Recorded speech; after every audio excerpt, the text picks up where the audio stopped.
In this episode of Finding You, we're going to discuss becoming the one you've always dreamed of. And that's kind of a weird title because who have you really dreamed of you becoming at different points in your life?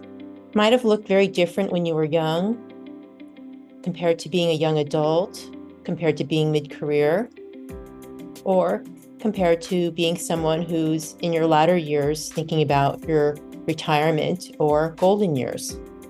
Your sense of who you are and who you could be has probably changed. So what does it really mean to become the one you've always dreamed of?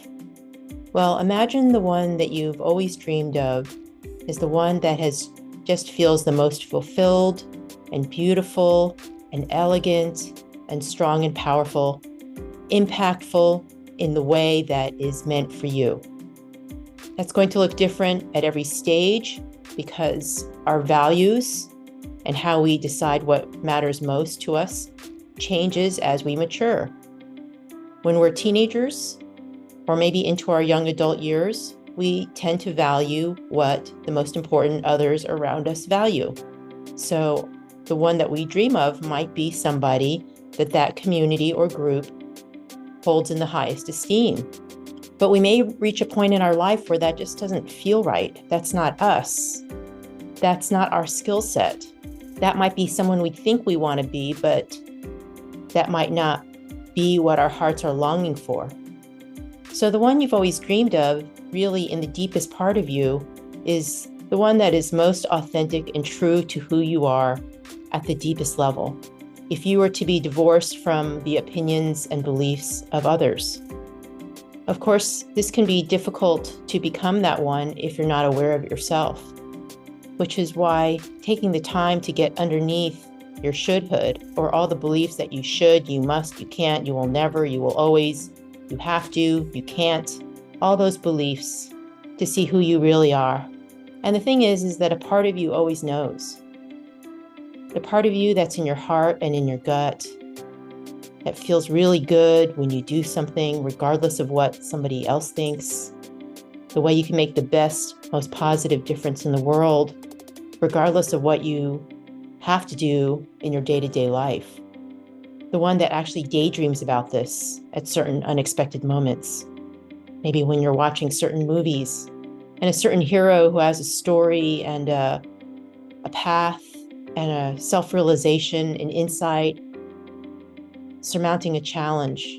That type of hero or shiro might really be pointing you to the one you are meant to become, the one you've always dreamt of, the type of impact you want to make on the world. So all it takes really is to be open to that. The image of who you want to become in your brain might be different from the one you might want to become in your heart or in your soul. So just simply being open to this and noticing when you get these little insights, like really resonates with me deeply. Oh, I've always wanted to. Someday I'd like to try. I wish I could be like that.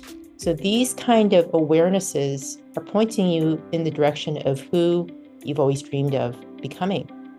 And if you were to just notice those parts of you, these heroic parts of you, and you say to yourself, one tiny little thing can I do in that direction? Maybe you want to serve people who have food insecurity, or you want to rescue dogs, or you want to do conservation work, or you want to help people learn to be safer in their bodies or with their money. What one little step could you take? Maybe you read a blog, watch a YouTube video, talk to somebody who is working in that area. One step at a time, and then another, and then another. They don't even need to take more than 10 minutes at a time. But as you walk more and more in this direction, you'll get a better and better sense of what that path might look like.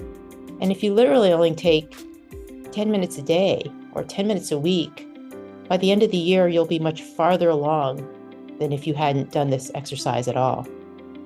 So give some space and awareness and even gratitude and curiosity to the one that you've always dreamed of becoming, and help them rise up and become part of you.